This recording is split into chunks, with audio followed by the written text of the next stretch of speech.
Raymell, what's up, man? Oh, I forgot to tell you. You need to check how many days you have. I checked Okay, right before we started. I I was forgot. I was trying to act like I was prepared, Were you? A little bit, try to Yeah, be ready so I don't got to get ready. yeah. So, uh, basically, we just do check in to, like we would in our other meetings that we go Hmm. to and stuff. So, um, yeah. Why don't you go ahead and start off with just a regular check in? No particular topic. I'm Okay. not Vince. All right, there's nothing wrong with that either. Raymell, alcoholic addict. Got 70. I know I just checked. Right, I got 78 days today, Nice. so I'm feeling really good about that. You know what I mean? Had some really good days of late, and things are rolling pretty smooth. I'd say this last week or so. Not really having a lot of cravings and urges and things like that. Thoughts always creep up every now and then, but being able to dismiss those is a blessing. But just checking in, I would say everything is pretty good right now. It's Yeah, good, man. It's good. I have 225 days today, so man, that's yeah, great right there. yeah. Didn't didn't ever think I would get that far. I didn't even think I'd get to 70 something day. I remember when I hit 70 days, Hmm. and I thought, wow, I don't, I don't know that I've been that sober uh, for that long. No, they're definitely So, milestones. yeah, Yeah. they are. They should be celebrated. So I want to just kind of start off and talk to you. See what is what was life like for you, little Remo?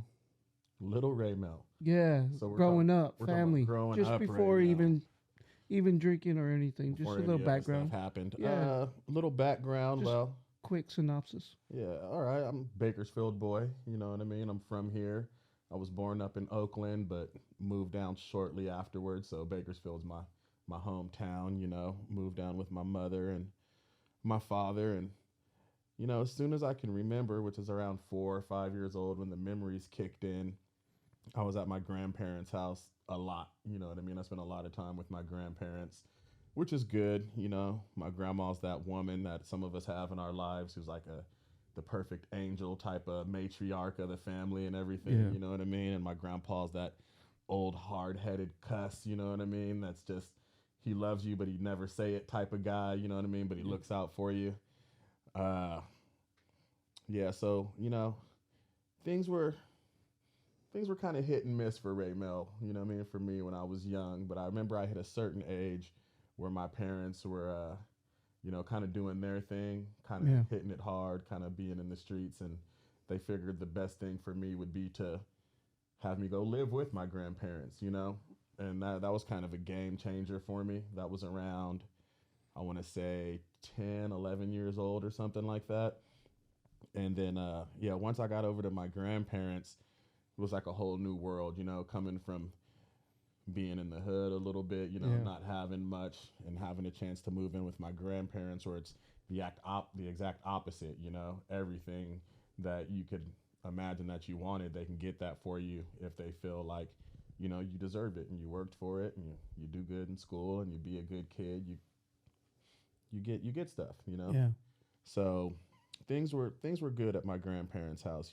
I was little bit of a knucklehead, class clown type of kid. No way. Always I know, right? Always cracking jokes, and I'd get into some trouble all because of my mouth, pretty much. Whether it was good things or bad things, everything that came my way as a kid was pretty much because of my mouth. You Yeah, know, I could talk my way out of situations. I could talk my way into situations, whether it was for the good or the bad. Either way. But not a lot of trauma, it's like I hear good. a lot of people talk about in Yeah, some of the rooms and things like that. You know what I mean? Didn't have any real major trauma, like the whether it be emotional or physical or however. We just didn't.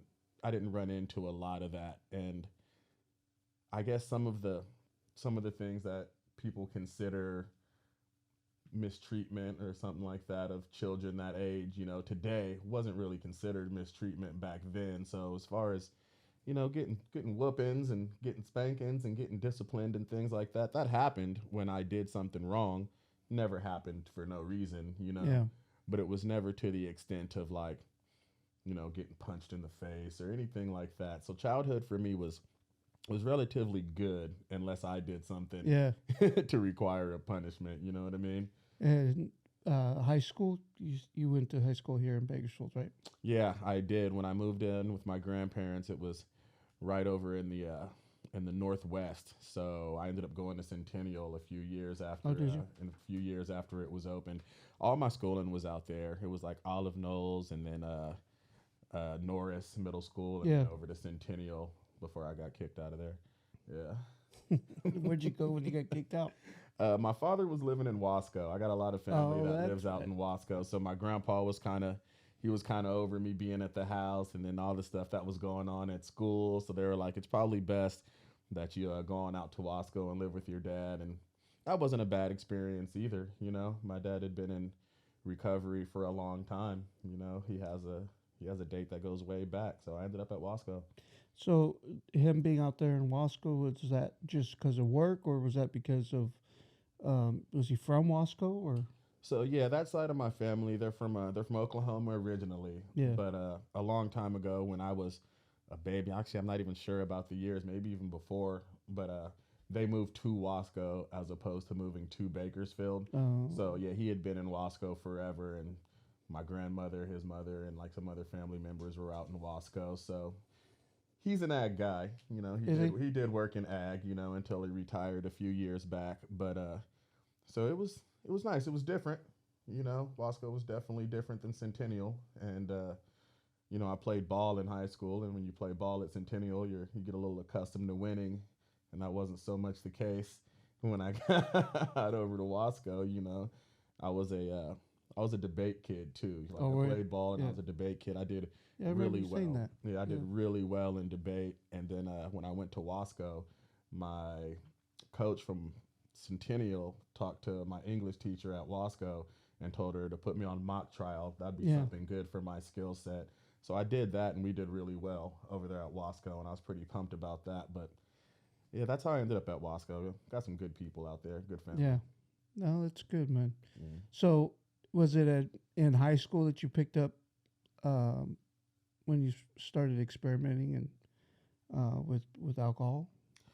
Yeah, I definitely would say that it was like I said, I never had like the household things, like a lot Yeah. of people go in and they sneak liquor out of the cabinets and stuff like that. And I never really did any of that, probably because I knew that there would be repercussions and things like that. But in high school, you know how it is. There's parties, Friday nights after the games and stuff like that.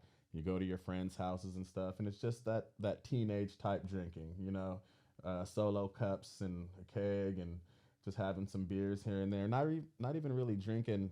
I don't remember drinking too much liquor at all, Uh, in high school. It was mostly just us drinking beers and stuff, and then also, smoking a little weed. That's yeah. when that got introduced also.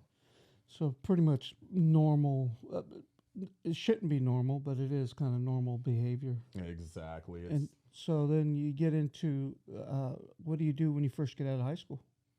when I first get out of high school, I moved to New Orleans, believe it or not. Really? My mother and my stepfather had Most moved people were out to. trying to get away because of Katrina. Okay. Well, you got to remember here. I'm 40 years old, so Yeah. this was about 10 years pre Katrina. It wasn't pre? Yeah, yeah. This That's is right. this is the year 2000 that I'm talking Oh, about. yeah. Yeah. So I graduate high school, and my mom, she really wants me to go to college out there Mm. because she's out there, and I don't know. I think She she wants to had be some. close to you. Yeah, I think after all that time I spent with my grandparents and my dad, and she wanted me to go out there. You know what I mean? So yeah, I graduated, and I'd say maybe 2 weeks later, I was on my way out to New Orleans to check out the city out there. I was a little familiar with it. I'd been out there for quite a few summers and stuff like that to visit family. Uh, but yeah, high school took me right out there. It was good times though. It was Yeah. good times. It's so then you so you're married now though, right? I am How long happily have you been married. married? I have, put me on the spot for Yeah. dates and times and No, whatnot. You know just what I mean? Nah, just a I've been roundabout. married a little over 3 years now. Oh, head on. Indeed. Yeah. Hmm. Good girl. Oh, amazing woman, That's amazing good, woman. man. I mean, shoot, she's still with me, so she's Yeah. got counts for Saying six. something. It's saying something, right? Yeah. No, yeah, she's beautiful. Love her to death. Got a beautiful little boy. You know what I Yeah. mean? He just turned 3 years old, and then I have a daughter from my previous, and she's about to be 14. Oh No, man. I don't know how that happened so fast, but it happened. Yeah. Yeah. Well, that's good, man. You seem like a guy who's dedicated to your family and seems I hear you talk about your kids and your wife a lot. Mhm. You know, in a great way. You know that you want to spend time with them and be a leader in that household. So it's pretty neat. It's a goal of mine. Yeah. It's one of those things that I wasn't always that way. So now that I'm getting older and definitely with my sobriety coming into play, Yeah. it's one of my main priorities to like make them a priority. And that's why people in the rooms and groups just out in normal everyday Right. life, I speak about them a lot because now that's my priority. Yeah. For Yeah. sure. Yeah, you can see it. Um, on in regards to when you started drinking heavily, when did you? I know the story about you figuring out that you have an issue with alcohol because I was there when you did. But when did you kind of know you need to do something or how long has alcohol become a staple in your life where um, because for me, again, I started out similar to the way you did, Mm. you know, um, drinking here and there, and then all of a sudden, I got a full blown issue. Right. So for me, it was probably about 4 or 5 years ago Mm. when I really started getting heavy into Right. Right. liquor and other things. So how about you? Um, I would say so. I lived out in New Orleans for about 3 years, maybe 3.5 years or something like Hmm. that. And I was in a Christian ministry when I was out there. So honestly, like I wasn't, I was drinking very rarely when I was out there, maybe even less than I was when I was in high school. But I was smoking marijuana, Hmm. And then when I came back from New Orleans, I remember we were hanging out a lot, doing a lot of music. We were rapping, singing, recording albums, doing concerts at places here in town and stuff like that. Nice. So that's when, hey, that was a good fun time. But that's a lot of partying came along with that. So we Yeah. started drinking a lot then, and I do remember, but it was still somewhat social. Yeah. I don't remember ever getting up when people weren't at the house and just going to the fridge and starting to drink beers. Oh yeah. But then I got a job at a local brewery here. And when I was working at that local brewery, it was just a custom that when we got off of work every night, we'd have one or two Yeah. because that was allotted to us for free. Just for being employees, you get a couple once you get off, Yeah. and then after that, you can buy as many as you want. And having it be a local brewery, there's a lot of micro brews. So we're talking about, 8 points, 9 points, ten Oh yeah. points, double imperials that go up to 12 points. And I remember drinking one at the beginning, and then two, and then three, and then four. And before you know it, you're drinking five of those every night when you get off.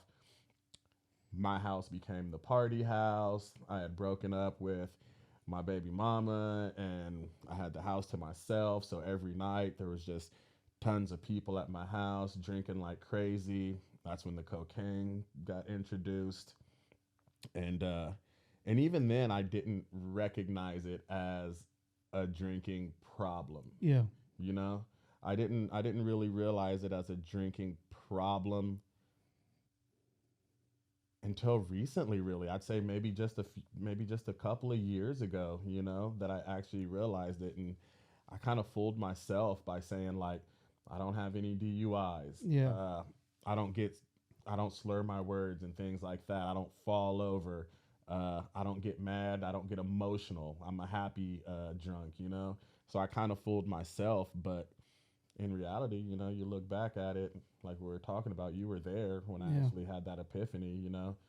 They asked us a few questions, and like I answered those questions truthfully, and well, there you go. Yep. Yeah, no looking back. No. Now Nah, you know. not yeah. Once you know, Once you you know. know, yeah, Oh yeah, you can't no, close that. no coming back from that. Mm-mm. Yeah. So you've been using then heavily, quite alcohol and coke coincide together. Well, I would. Well, so not so much the cocaine, but I would say smoking weed and drinking alcohol was a daily thing for at least 15 years Yeah. or something like that. I would say, and then cocaine was it remained social for the most part until about maybe 4 or 5 years ago. Yeah. And it was just one of those things that it's expensive, you Yeah. know? So it was one of those things where I'd get paid on payday and I'd go out and I'd get some and I would do it for however long it lasted, a day, 2 days, 3 days, however long that bag lasted me. And then I'd be done with it until payday, you Yeah. know? Or maybe if I went to a friend's house and they had some, well, then yeah, Yeah. you know what I mean? But then, yeah, a few years ago, I noticed it was to the point to where I would do it by myself. You know what I mean? When nobody else was around. And that's when I was like, all right, that's not cool. You know what I Yeah. mean? Like in my head, this was always supposed to be a party thing, you know? And I mean, if I'm being honest, you know, 10 years before that, it was something I told myself I'd never do. Yeah. And now I'm sitting here doing it, you know, by myself. So it wasn't, it was definitely a problem because if I had money, I'd go get some. Yeah. Yeah. Yeah. You yeah, stuff's expensive, and on top of that, even just being an alcoholic is expensive. Yeah. Yeah. It definitely gets there. Uh, the thing about I guess the only difference between that is there are cheap options. Yeah, I that's mean, true. you know, once your bottle goes from glass to plastic, you know what I mean. Yeah. You're starting to The value. cheap Coke is crank. Yeah, exactly. Yeah, Now there's you no got a such. whole nother Then you problem. got a whole nother thing going on. You know what I mean? But yeah. So, and that was one of the things. If I didn't have enough money for it, I'm not gonna spend my bill money on it. You know what I mean? I'm not gonna do that. But I would spend my bill money to get a bottle. You know, Yeah. I take $4 or $5 out of that Yep. to go get something. You Yep. know. Yep. Yeah, for sure. Mm. So you end up where I meet you at. Hmm. How did you end up there? Oh man. Did you even hear? How did you hear about it? Or I heard about it through my wife actually. okay, Yeah, yeah. She had knew about the place, and if it's a bad story, you don't have to tell it. oh I just want no, no. I might not tell everything, but I can yeah, give a synopsis of it. So yeah, you know, I'm drinking every day. I'm partying quite a bit, and it's you know, I'm drinking to the point to where like you know, I'll have alcohol in the car with me. You know what I mean? yeah, Like if I go to the store to get beer, I'm gonna drink it. Like on my way home, I'm gonna have one. You yeah, know what I mean? And then yeah, so I got to work and some things went bad at work. My behavior was completely inappropriate. You know what I mean? Uh, just lacking morals the way I yeah, was acting at work. You know what I mean? And that led to me being let go from that job. You know, and then I wasn't honest whatsoever. You know, during my addiction, I would lie. You know what I yeah, mean about what happened. Sometimes about where I'm at. You know what I mean, things of that nature. And yeah, I remember I got let go from my job, and I didn't tell my wife about it. I told her I got suspended for something totally different. You know, and I was telling myself, well, I guess when they finally let me go or whatever, you know what I mean, I'll come clean because I gotta say something. yeah, I'm gonna be at home. yeah, I'm not gonna be at work, you know.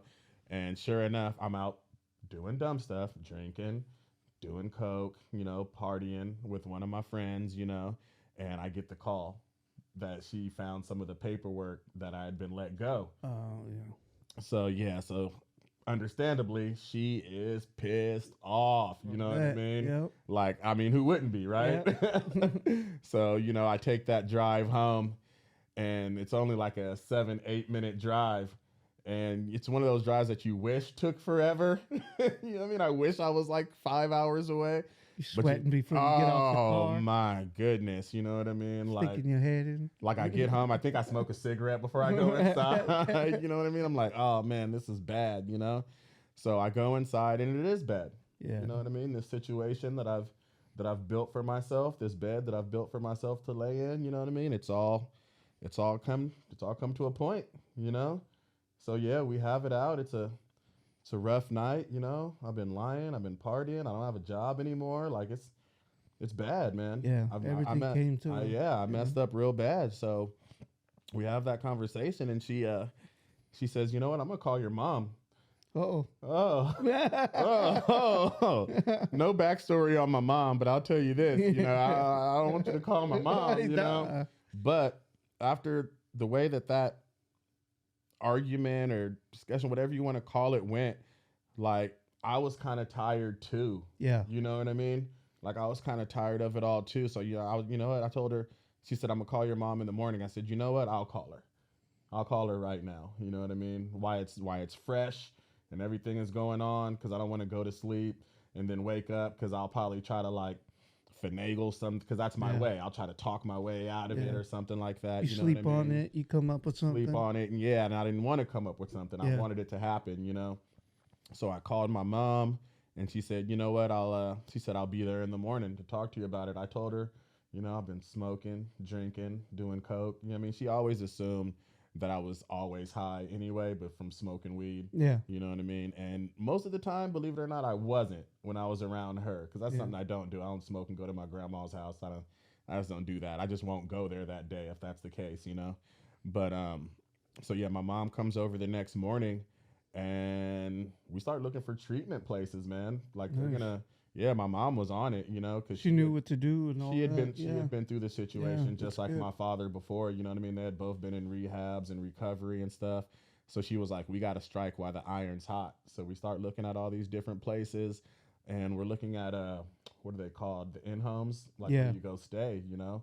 And we found one, and we went over there to check it out, and it just wasn't a good fit, you know what I mean? And I didn't want to, you know, I don't want to be away from home anyway. Yeah. And my wife still got her job, a good job, and we got the boy at the house, you know what I mean? It's going to be really stressful situation.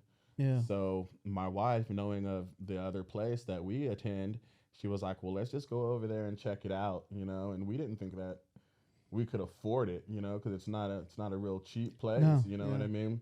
But we think, you know what I mean. I'm 100% sure that the Lord put that notion in her head, because we could not afford it. But she was like, "Let's just go over there and check it out. And it's Let's just working go out. see what happens." You know what I Yeah. mean? And sure enough, Sam, we get over there and we're talking, and you know, it's an emotional day, man. You Yeah. know, it's rough. It's been a couple of days since the thing happened, since that night happened, because we couldn't get an appointment or anything until a couple of days later, you know. Right. So we end up going to where we go now, and this is amazing. They had a scholarship position available where you can come in and they cover the Yeah. cost for you, you know, and they only have two or three of those, and Yeah. they're usually taken up, but the Lord opened a way, man. It was my time to get clean, you know. And then yeah, went there that day, came back in the next day to sign up, and there I was. I think I met you a few days later. Yeah. Yeah. Yeah. It's a good program they run.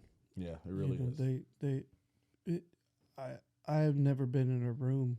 I've been in rooms before like that, and I've never been in a room quite like it. So yeah, I really like. Obviously, I like it. I still go, even though I'm graduated. So Exactly. but yeah, it's just when you get sick and tired of being sick and tired, you you know, you are like me. I'm lucky. I have um, just like uh, just like you. I have a great family. I have great mom and dad and my wife, and everybody's. I have lots of brothers and sisters. Right. Everybody's supportive, and and helpful, and I don't know if they quite understand, or but it was that unconditional love that they showed, that they didn't have to understand. They would just said, let's, because it's come out a few times that I, would that I would go, get start drinking again, and so it's just crazy. We all have different backgrounds and various upbringings, and yet you know we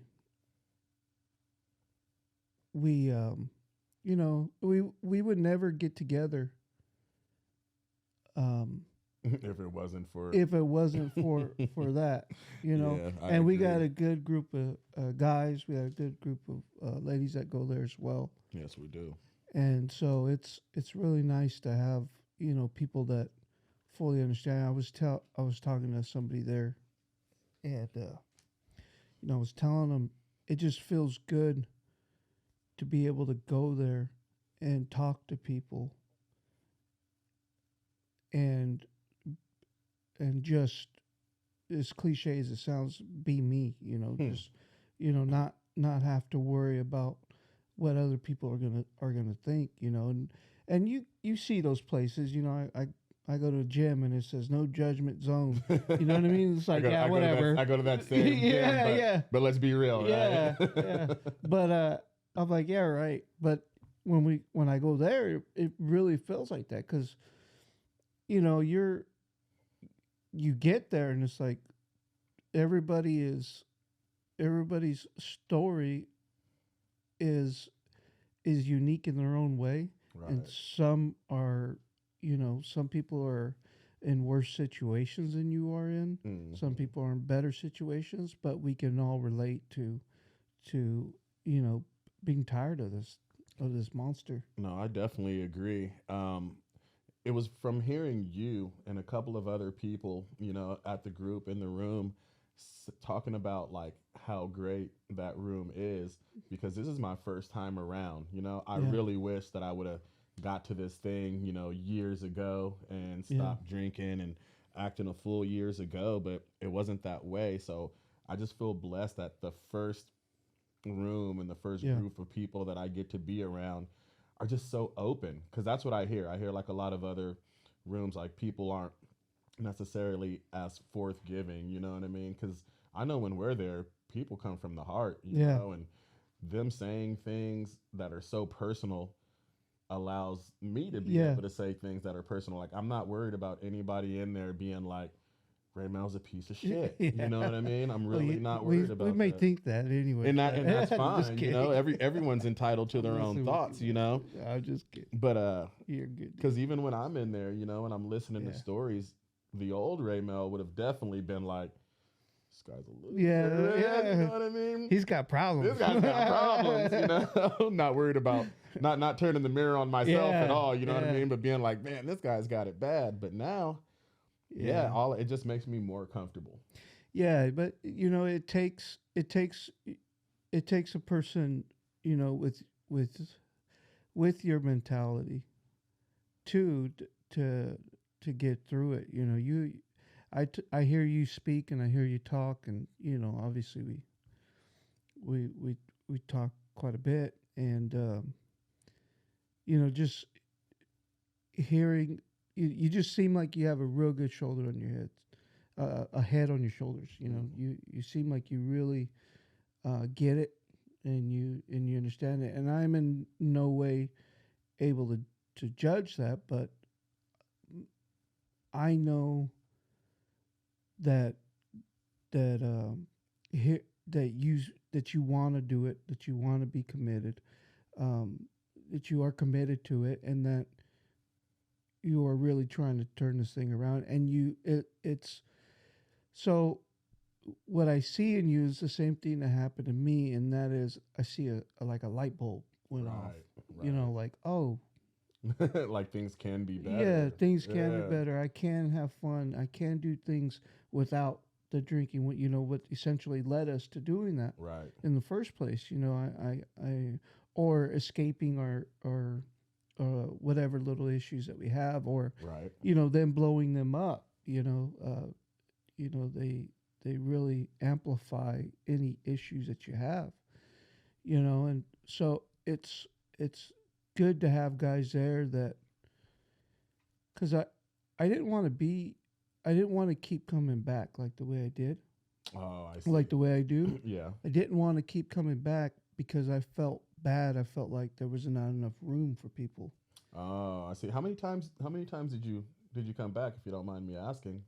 Oh, not there. Oh, okay. Not there. I'm talking about like now that I graduated, Right, they're right. still showing up because you know Oh, how I see. packed the rooms are, Oh, right? yeah, but we need you. Yeah. Well, I didn't want to. I didn't realize that until I talked to my sponsor about it, Mm-hmm. and you know who that is. But I do. um, I talked to him about it, and shoot, um, shouldn't have said that. Anyways, It's all good. We'll move on. yeah, but he had mentioned that that no, you need to be there so that way people can hear you talk. Hear you open up, and that allows other people to open up. And I seen that point, especially when I seen you. Really open up. You when you came in.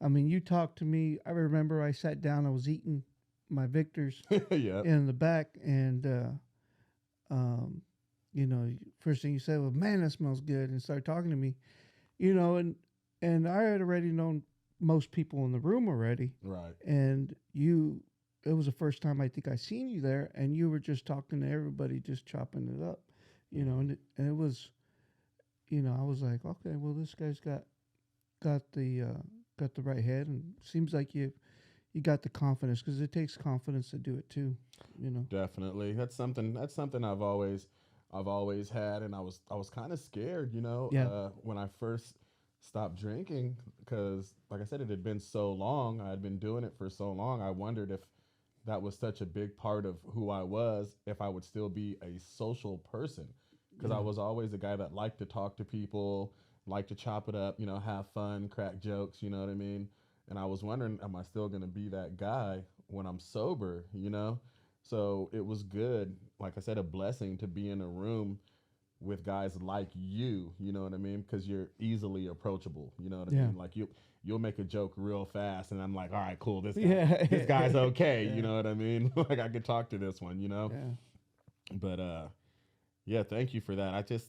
I want it. You're right. It's yeah, something that I want. I'm not a little kid. I don't have a lot of time to be doing this over and over and over again. And not only do I want it and I deserve it, but my family deserves it. They yeah, deserve like that better version of me. You know what I yeah. mean? Yeah. It becomes, I don't want to say easy because it's not, but it's like it gets, once you understand, like, I think the biggest thing for me is to stay sober is how I feel today, Right. how I feel not drinking, because when I was drinking at the end of it there, I didn't want to keep drinking. I was tired of it. I was Right. done with it, but I didn't. That time, my body becomes um, to where it needs it. Now it's not.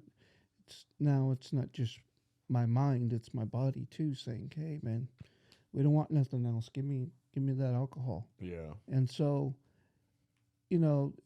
it just how I feel today, and remembering not with the guilt, but but with reverence, or not reverence, with remembering how I feel in this moment, Mm. and then, okay, what do I have to do to stay like that? How do I maintain that How do you day maintain it? in, Right. day out? Right. And for me, it's um, light switch for me went on when we talk about staying in our square, um, keeping our keeping our side of the street clean. So Yes, It's sir. really been a big help. How are you doing it on a day to day basis? So as far as staying in like my square, you know what I mean. Yeah, It's programmed for me, Sam. yeah, Like I have to have program. I've always been that way. I don't like to be late to things. I show up early. I like structure. I thrive off of that. So for me, it's just doing daily things. Every morning when I get up, I do daily readings. I have my readings from one place, and then I yeah. have a reading from like a spiritual, like a Right. scripture reading. That I make sure that I knock both of those down as soon as I get up in the morning, and then I do my prayer. I pray. I get those three things in, and then all of a sudden I feel like I'm starting my day off correctly. And then I get in with the family after that. If the wife's gone at work or whatever, it's breakfast, it's getting the kids dressed, and doing those things. And then I do daily gratitudes. I Right. try to do five. Sometimes I come up with four, but I do them 5 days a week for sure. Sometimes 6 days a week. I do daily gratitudes. I have a board up on the door that leads to my garage, and I have my daily intention, Yeah. and then I have my gratitudes. Every day I find an intention, and I put my five gratitudes down. And by doing that, it allows me to stay somewhat centered for the day. So like if I find myself kind of drifting out of my square, and I'm starting to take other people's inventory and say, well, look what this person's Yeah. doing, or look what that person's doing, or I start to go, back into my past, or I start future tripping over things that are coming up, I say, wait, I have something that I'm supposed to do today. So I go up there and I look at my intent for the day, or I remember what my intent for the day was, and I go right back to that, because the one day at a time thing is a fact, and it's definitely for, not using, like don't use for this day Right. and worry about the next day. But for me, it's also don't worry about anything else other than this day. And the things that you're worried about in the future, there's steps that are going to get you there anyway. So just focus on whatever the step is for that day, and then once you get that knocked out, you'll move on to that next step. So for me, staying in my square is all program and just worrying about the day. And as far as keeping my side of the street clean, as long as I follow my as long as I follow my program, the street sweeper comes down, Yeah. and that's what I'm saying. I try not to take other people's inventory. I used to worry about what other people thought and what they had going on, what kind of car they drive, house they have, all this different stuff, you know what I mean, clothes they wear. No, that's their side of the street, you know? And I think you're the person that drove that into me the most. Worry about my side, worry about Yeah. my square. So that's how I think I'm tackling it right now. Yeah.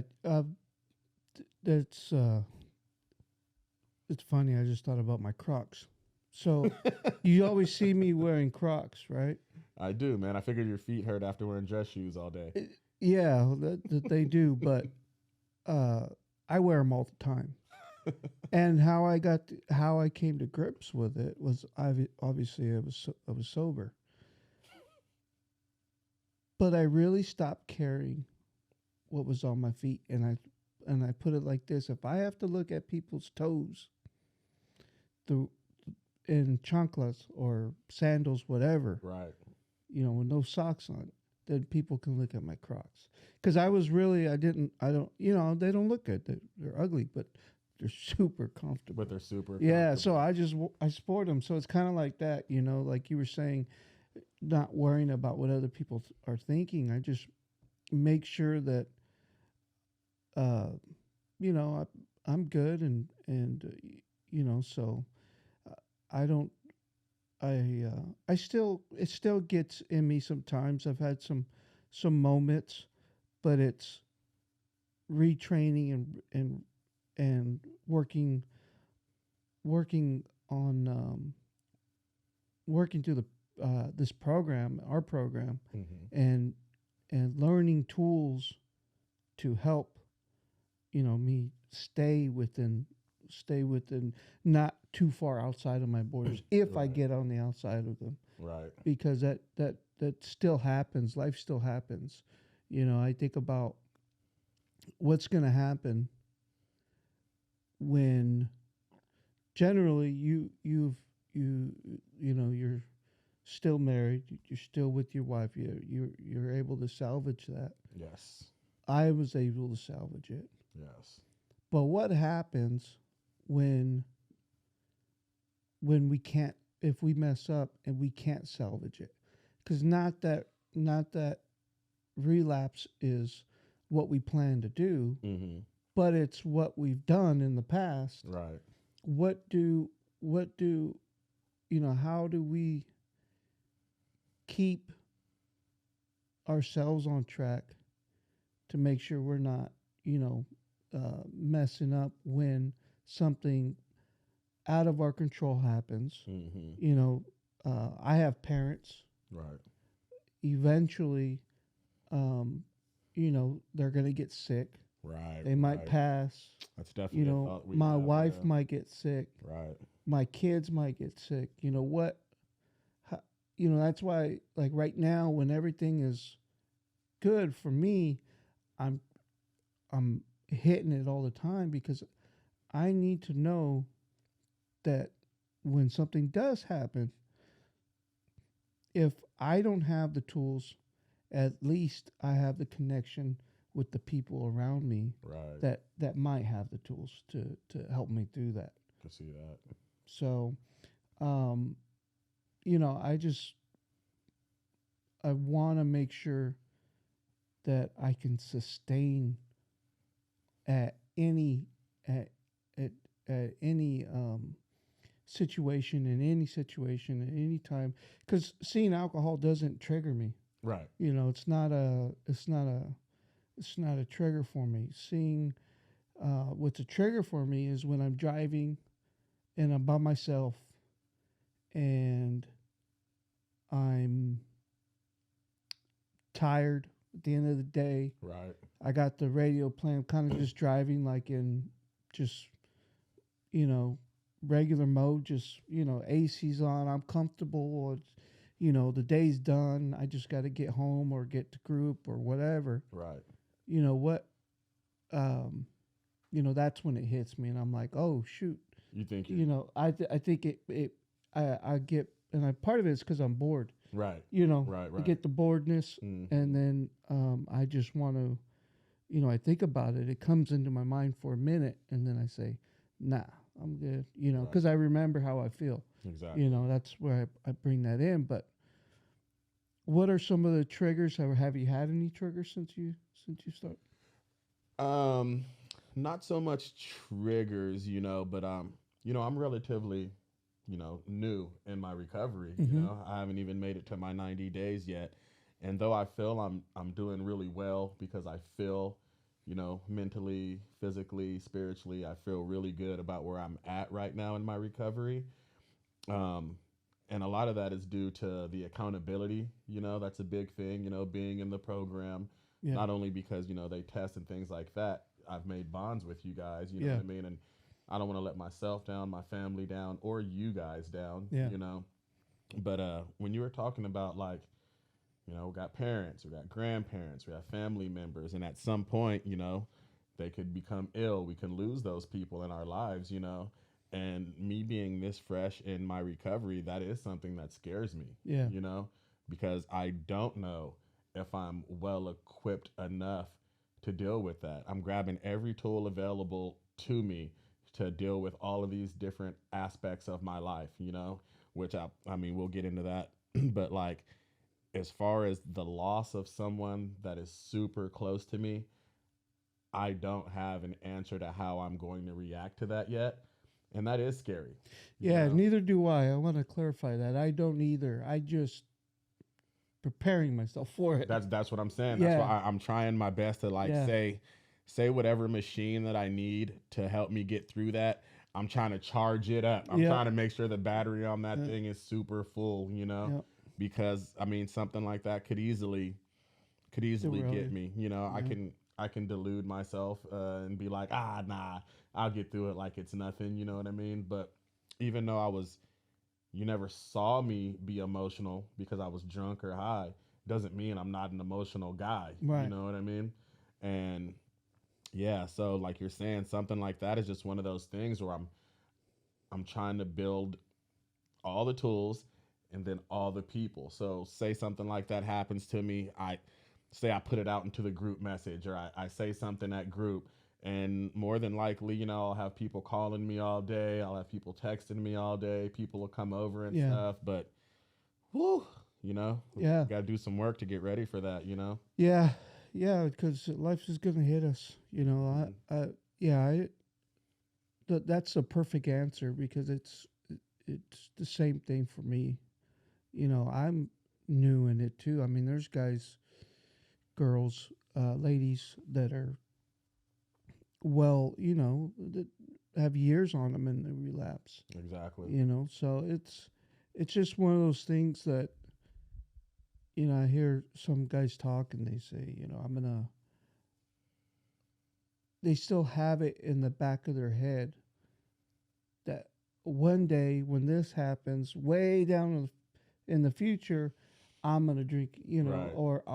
I'll be okay. Once I get this down, I'll be all right. Right. And it's like, no, the best way that anybody ever put it to me was alcohol's an allergy Mm. to us. So, like with allergies, when you get them, or when you have an allergy, if I have an allergy to peanuts, Right. that means I can't take any more peanuts Can't because eat peanuts. it swells up. I can't smell it. I can't, it becomes an issue for me. Mm. So I could die. And that's the same thing with alcohol. Alcohol, I can't touch it. Right. I can't have anything to do with it. Um, and so I just, you know, that conscious of that, conscious of of making sure that I don't, uh, although I don't do a good job of it. And what I mean is like with the energy drinks. Mm-hmm. I drink a bunch of those things, and I really shouldn't. It's like, okay, you did this and you changed it for sugar and Right. caffeine. Right. It's I think they call that that like a cross addiction, cross if you would addiction. say Yeah, that you're yeah. addicted to So those. Yeah. yeah, and I don't. I'm not gonna say I'm not addicted to them. Mm-hmm. But um, I could go a day. That sound familiar? I could do a day. Yeah, I I could could do. probably get through one. Let's see how that works. Yeah, Right. yeah. No, I definitely understand, especially with the cross thing. Mine was soda, believe it or not. Really? And I'm not a caffeine guy. I'd say that I used to have soda every few weeks, every few months or so. I'd have a soda, and as soon as I put down that bottle and those cans of beer, I'm drinking a 2 liter a day, Sam. Really? A day. You know what I mean? Like, oh, you're gonna stop drinking, you're gonna lose so much weight, you're gonna look Nope. great. You know what I mean? Not when you're pounding a 2 liter a day. So now I got to the point to where I get the carbonated waters, you know what I mean? And they say they're flavored, but there's no flavor and they're terrible. But I Yeah, found they are. I found out that if you hit them with some Mio, it tastes Oh, like really? it tastes like a soda. You know what I mean? Okay. So that's what I've been doing, and I think a lot of it has to do with me just having to go, physically do this a bunch of times a day because my body's trained to do that. Whether it was never just the bottle. Like I used to, lie to myself, like I'd never drink out of the bottle because that's what an alcoholic would do. Right. So instead, I pour 12 shots, Yeah. 13 shots, you Yeah. know what I mean? Like that makes it better. A real tall glass. A real tall glass, you know what I mean? No, cans were my thing. Yeah, Yeah. I'd mow through some cans and whatnot, but the cross addiction, it's a thing, and I'm just trying to figure out a way to make my cross addiction something positive. You know what I mean? Like something that has a good influence, something that's healthy for me, even maybe. A lot Yeah. of people go to the gym and stuff. I love the gym.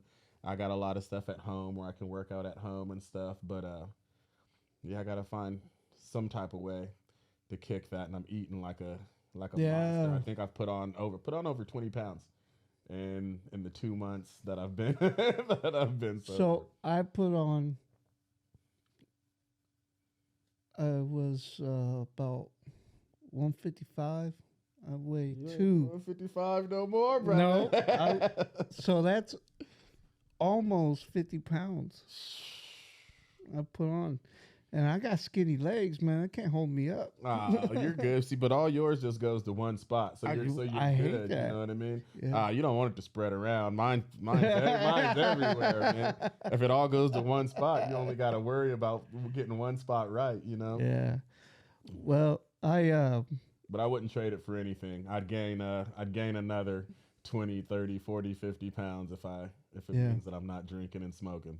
So how was your other half with it? Your wife, is she seeing the difference? Is she, how are you doing? Because I know, like with my wife, if I go to a store, which I try not to, but if I go to the store, obviously I gotta get my rock stars. Yeah, right. If I go to a store, she's like, in the early, it was always, where's the receipt? Let me see, what'd you buy? Right. Which is, so that was one of the things that, because we lied about it, we lost that trust. Definitely. So how are things going with you guys now? You starting to build that back up? Starting to build that back up. Yeah, definitely. But like you said, in the early goings, couldn't be trusted. Yeah. And it was justifiably so. Yeah. So I had to catch myself. Some of the early tools that I got from the program, where you don't go with that first gut thought that you have, that first knee-jerk reaction. First thought wrong. First thought wrong. Thanks for that. Yeah, thanks. Yeah. First thought wrong, and I got that tool early, and that tool worked. I remember one incident early on. I was getting ready to go to either a meeting or group. I was going somewhere that I was supposed to be going. You know what I mean? I was doing what I was supposed to do. But, I'm spraying on my cologne. I like to smell good. I'm putting on some jewelry and stuff. And my wife asked me, hey, can I see your phone? She wanted to check my text messages, And my first initial reaction was like, what? Like, really? Yeah, like, why would you think that? You're going to ask someone with such moral fortitude, such as I, where I'm going, you know what I mean? Yeah, I would never lie to you. I would never lie to you. Come on now. And then first thought wrong. Yeah. So, and I got it real quick. And I just gave her my phone. I said, what am I so concerned about? If anything, this is going to make me look good. You know what I mean? Start building that trust back, So yeah, the trust is big, but what was even, well, I won't say what's even bigger, because I don't think anything's bigger than trust. And I was terrible at that. But the other thing I was terrible at, Sam, was communication, man. Oh yeah. I was really bad about just not even really having conversations like with my wife and stuff. You know what I mean? And I think it all stemmed because of the lack of trust and the lies and stuff like that. It was easier not to talk, Yeah. And I had a therapy session with one of the therapists from our group, from our program. And she, once again, equipped me with some tools, said, hey, why don't you try some of these things out? You know what I mean? And if you can't say these things, why don't you try writing them out and then maybe giving them to her in a letter, or write them out and then read them to where you feel comfortable saying them. And I tried a few of those things out, and I would say that our communication is much, much better than it was back then. And that's one-sided. She was always down to have a conversation with me. Yeah. I was the short answer guy, you know what I mean? Well, that, and you're also honest too now. Right. You're honest about it. Easier to talk when you're not having to think about what you're saying, right? Yeah, or try to remember because you were drunk, what you said. Right. Right. But yeah, I was the same way as far as it and I would it would bother me, sometimes, and I'd let it get to me that she would ask me, like, how dare she? Right. I mean? Exactly. I'm an idiot. I'm the one who did it. No, yeah. Still to this day, I don't go to certain stores. I don't go to if I got to put gas, I'll go to a store. I'll go to gas stations that don't sell liquor. Mm-hmm. I don't go into those places by myself. If I do, or even if I don't, I always keep a receipt on me at all Right. times. Right. Um, I always try to make sure I have one.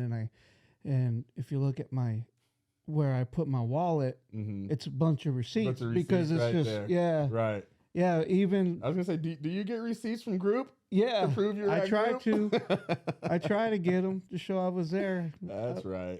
But it's just you know we've been so selfish and kind of really self-centered Yeah. all this time Mhm. and to see that you know it's amazing that we have the people we have in our lives that they're able to stick with us and keep with them.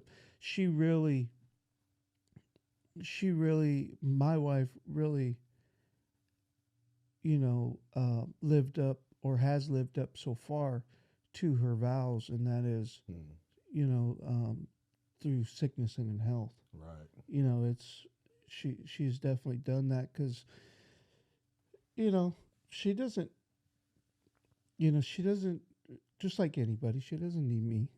She's independent in her own way, and Mm-hmm. she's but she's an awesome mother, awesome kid. That's the other thing is now, you know, I find myself available now for those communications, Right. for those talks, for those, where before I wasn't, and even if I was there, I wasn't there. I wasn't You'd be drunk. thinking right, or I would be in my head, or I'd be drunk, Right. or whatever. It could just depending on what stage I was in. Right.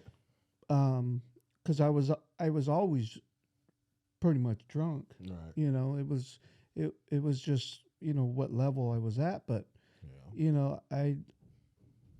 I just so I'm really happy that she stuck around, and I used to say that I come from a Christian family, so I used to say that in the Bible it doesn't say anywhere to be happy. It doesn't say, "Hey, be happy," Yeah. and so, but it does say to be joyful, be Mm-hmm. you know, all those other, you know, uh, what are they? Adjectives, nouns. What are they? Anthony. Adjectives, I would say. Synonyms. Oh, there you go. Thank you. Yeah, Appreciate that. yeah. But so yeah, so it just I don't know. I forgot what I was going to say. Did you have any questions, Anthony? I always forget about you. Did you have anything you want to chime in on or ask? Um, I don't know. I was thinking like towards the end, I could come from a perspective of not being to meetings and not knowing these experiences, and so maybe for those uninitiated listeners, I can maybe be that voice. So, Yeah. like a question I would have is like, New Orleans back to here, but Right. was there any significant like moment or factor that played a part? I know just Right. listening, sometimes there's trauma, sometimes. So you brought up childhood, nothing significant that you said, but I don't know if sometimes someone sees one incident and it does something, or if it's months long, years long. So Anthony, that's an amazing question. You saw right through me like a glass like a glass door. So you said New Orleans to California. It was actually California to New Orleans. So, Uh-huh. like I told you earlier, Sam, my mom really, really wanted me to move out to New Orleans to be with her. You know what I mean? To live out there with her, and at the time, my stepfather. So I guess they had been going through their own things and having some problems and things of that nature. So I get out there and I enroll in school and everything. I'm out there for maybe a month or two or something like that, not very long at all. And they split up, and my mom moves back to California without even asking me if I want to move back to California with her. Wow. Leaves me out there Got with my left. leaves me out there with my stepdad, you know what I mean? And at the time it didn't really like hit me too hard because the things that my stepdad had did to make the relationship split, he was cheating. Yeah. So he moves in with his girlfriend, and my mom moves to California. So now I'm a 17-year-old, you know what I mean? Or maybe I just turned 18, in college with a house to myself 90% of the time. You know what I mean? So I thought it was pretty cool at the time, but then later on, I did develop some resentments towards my mother about that. You know what I mean? Like, you're the one that wanted me out here, and then you just jammed out. I guess it's when things got kind of hard for me out there. I was like, I shouldn't even be out here. Like, I'm out here because of her, you know? So I did build up some resentments about that. I was spot on, but it didn't lead me at that time to like Yeah. drink or anything like that. You Yeah. know what I mean? But It was a significant part. I did hold that for a long Yeah. time. Like, I didn't get over that with my mother until probably, a year or so ago. Like, I held that for a long time. Yeah. You know? Yeah. I didn't mean to laugh when you said that. I just thought of. Sure you didn't. I didn't. I was gonna say, that's how Jeffrey Dahmer ended up. I don't know. I've only seen the first couple of episodes. Okay, I've been watching him. So his dad leaves the wife yeah, that's for right. his He has the house girlfriend. to himself. Yeah, and he's there all by himself, and that's when he gets his first. Gosh. So you're not that bad. You're all right. Oh yeah. No, yeah, I didn't dom or anything. I'm sure he had other issues. Yeah, I'm sure. But yeah, man. I can't remember where we were before that question, but I would say that was something that happened, because not a lot of things happened to me in my life that stuck with me a long time. That stuck with me a long time. Really? Yeah, it really did. Yeah. Well, yeah, those moments like that, something that stuck with me was it was my doing, but when I was 16, 16, yeah, I had gotten to I was out late, got in a car chase, ended up getting arrested. And when I was arrested, I had meth with me, but I was trying to be a dope dealer. Oh, you weren't using. I was using. You were doing both. Okay.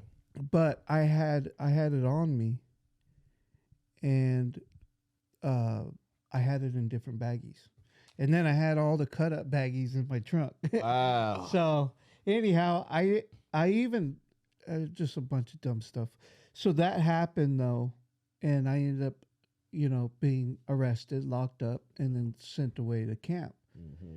Now, it was 6 months of my life, and or 6 or 7 months, and during that period, it's not that, doesn't seem like that significant. But for me at that age, to be taken away from my parents, Right. to seeing the stuff I did to them, they had to be. What ended up happening was I was chasing somebody. I was going to ask about the chase. You were chasing someone. I was chasing somebody. I have no idea why. It was like at 1, 2 o'clock in the morning. Right. And they flagged down the cops, and the cops started chasing me. So I tried to get out of there, and I ran for a little bit. I was an idiot. Well, I was high and drunk, Yeah. I think. So when that happened. But anyways, they caught me, and they got me for possession of meth with intent to sell. So they gave me, this was my first offense. So I never been locked up, never been kicked out of school, nothing. Right. And that happens, and then seeing my mom and my dad in the courtroom, and them having to sit there.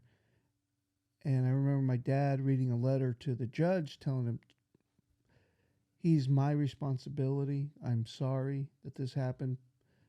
It's my fault. He was like taking the blame. Yeah. And so that had an impact on me. And, just seeing my mom there, and she would cry and hug me every chance she get, and just, it was just a bad situation. And there is some good that came out of it. I ended up never touching the stuff again, but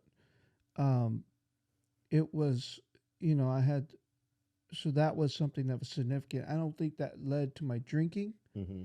but that was something that's always been with me how, not necessarily that I was arrested or that I was locked up. What stuck with me was how it affected the people How it around me, affected your people around, the the people that people you that love cared me. about. Yeah, Yeah, exactly. that care for me. And um, Was your I was your dad like an emotional, like I love you type of dad? Like what he was, he yeah, was? he Okay. was, yeah. So was my mom. So you weren't They're too very. surprised when he tried to take the blame for you? No, no, no. I thought he was gonna be mad. And I felt that's one other thing I gotta say. I felt bad about, and they they said, "Do you call or do you?" When I was in a daze first off, Right. and when because I was high, I was using at the time too. So they right before they put me in a cell, I just remember this time I go and they say, "Do you want to make any phone calls or do you want to call your parents?" They said, and I said, "Did you call my dad? You were like, oh Like, no. does he know where I'm at?" Yeah. And they said, "Yeah." I said, "Then no."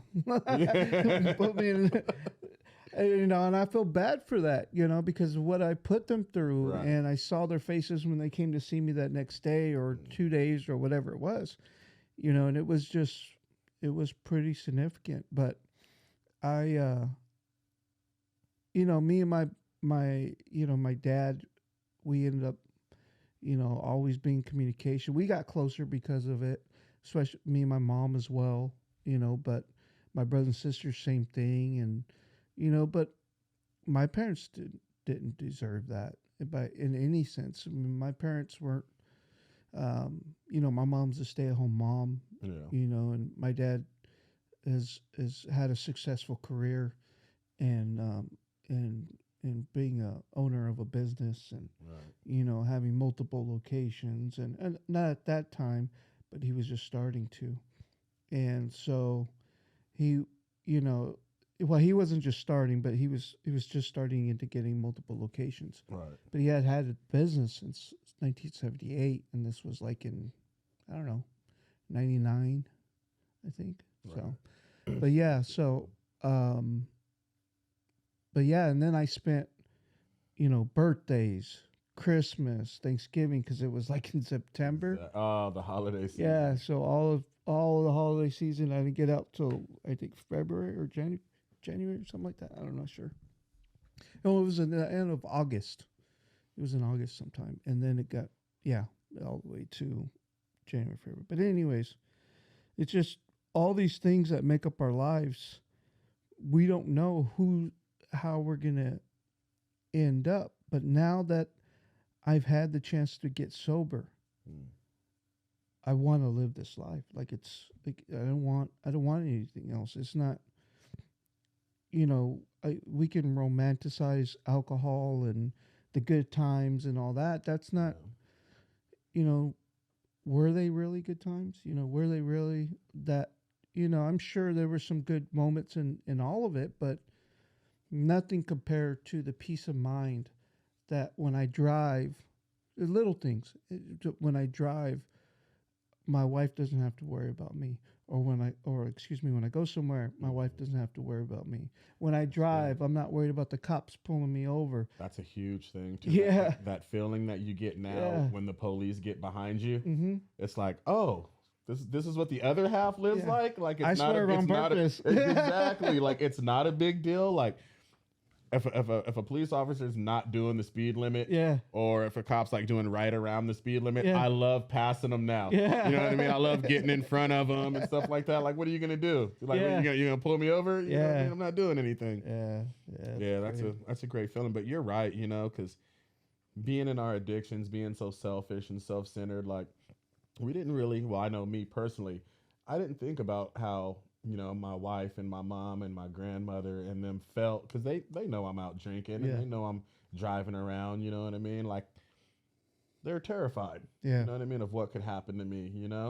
And it is a great feeling knowing that they don't have to worry about that. And I don't know about how it is when you talk to your parents and stuff now, but when I talk to my parents now, they're genuinely excited about who I am now. Yeah. You know, they're proud. You can see it on their face. We have real conversations now. You know, it's just all around.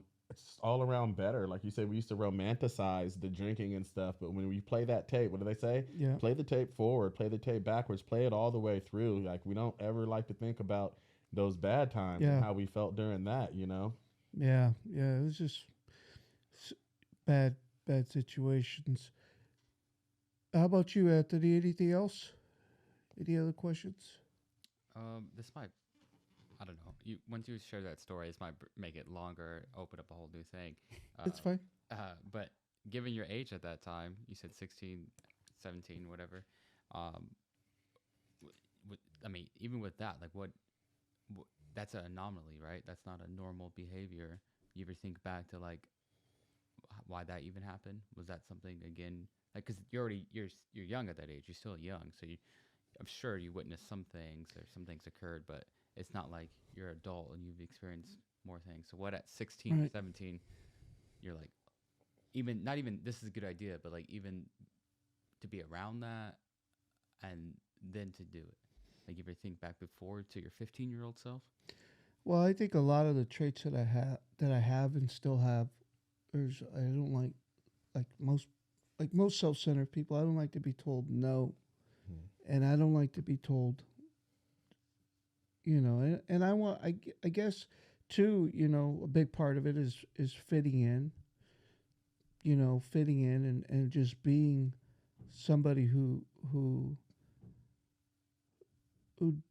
doesn't really have to work or come from that mess. I remember, Friday coming out and seeing them out on the porch Right. and that being like, like that's the life, Right. and for whatever reason, or movies, just in general, because I wasn't influenced by video games really. I mean, it was video games I didn't really play until later on in life. I had pockets of time, pocket like summers and stuff like that, where like one or two, but for the most part, I didn't do that, And I was around. I have a lot of cousins and family members, so my dad is is is much more different than not much more different. He's much more different than the average than his family and how they end up growing up and stuff.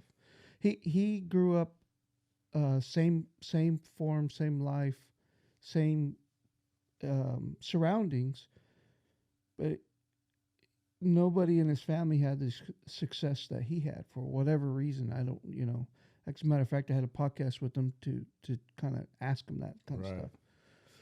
But what made him stand out versus like for me, you're asking me what made me want to go do that. I it's a combination of a lot of things, and I think majority of it is just trying to fit in, just trying to, just trying to. But I was good at sports. I played football, I played baseball. I wanted people, I guess, around me more than what I thought to to just like I guess I still have that because when I talk, I still we're in a room together. I like to make people laugh. Right. I like to Right.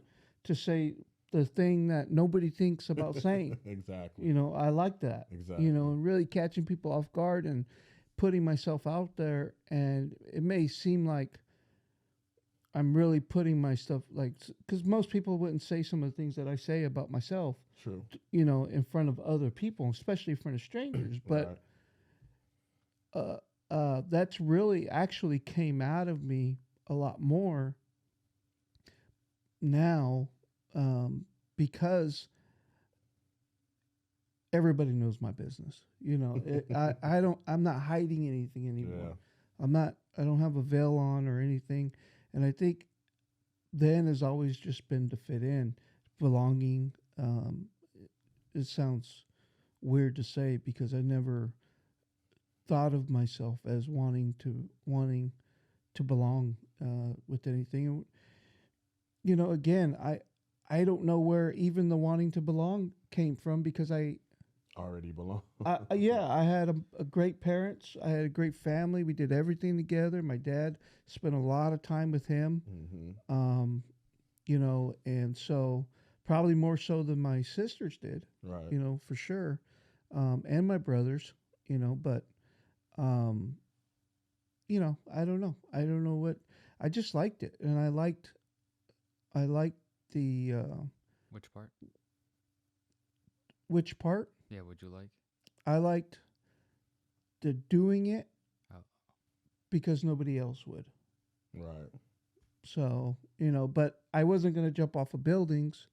I wasn't going to do like, you know, I wasn't going to eat worms, Right. Right. So I guess it's a sense of that, you always have that guy around that is willing to eat that bug for $1 or something. You weren't It's willing to like eat that. that bug, yeah. Yeah, but I Smoke wasn't a little going to do Mac. that. Yeah. Yeah, but I'll get down with the best of them as far as alcohol and drugs. That I can do. True enough. That I can like or Yeah. get through, So I don't know. What about you?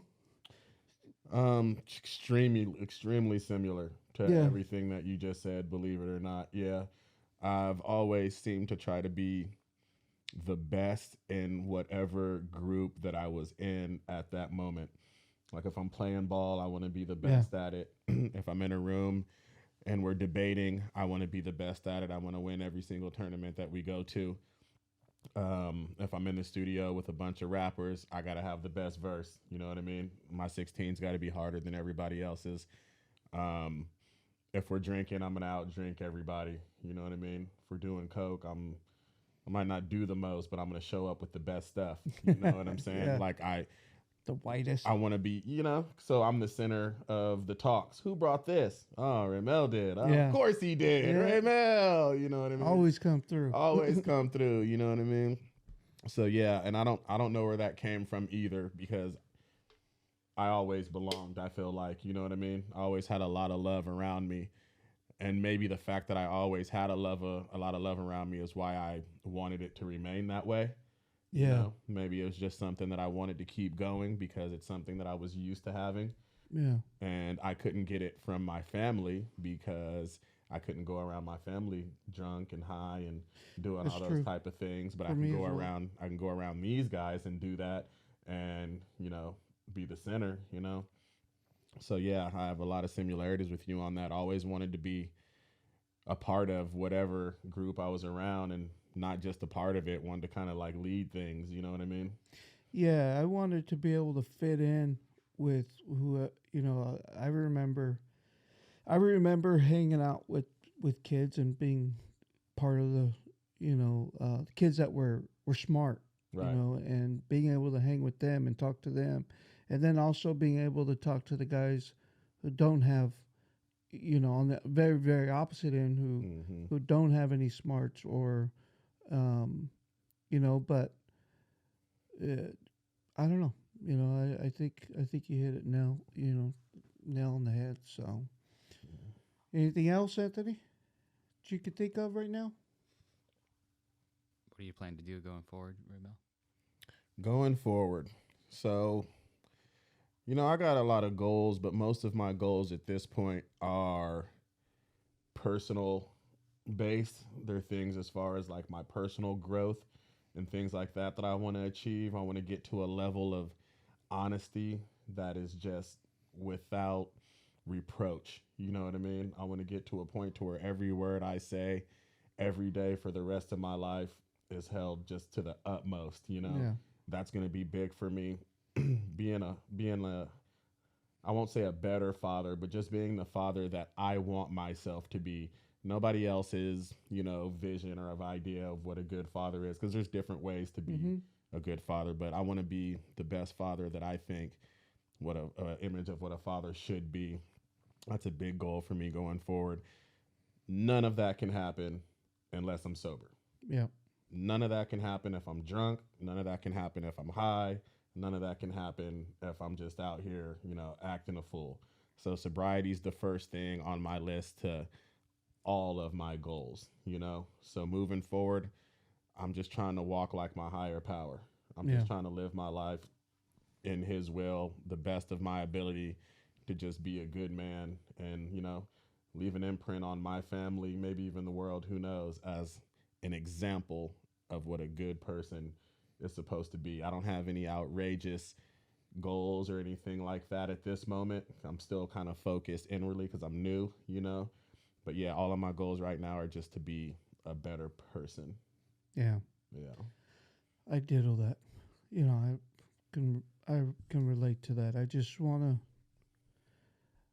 to, I want to maintain, and I want to be available, and I want to be I want to be sober, and just and then I'm starting to take some of these principles that we learn and things that we learn and really um,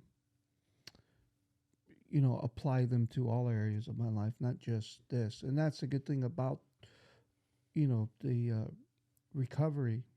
However you find it, however you get there, and some days you're doing it just out of pity because I don't want to look Raymell in the face and say that I messed up. Right.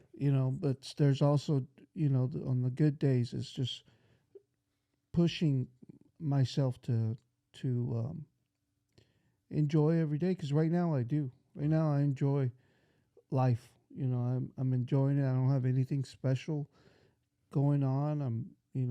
I've got my wife and my 2 kids. That's special to me. And having being available to them is probably gonna be my gauge of how I'm doing. If I'm It's a good available, gauge, if yeah. if I'm in the right space. Right. Because when I'm home, I need to be home, not just home, but also in my head.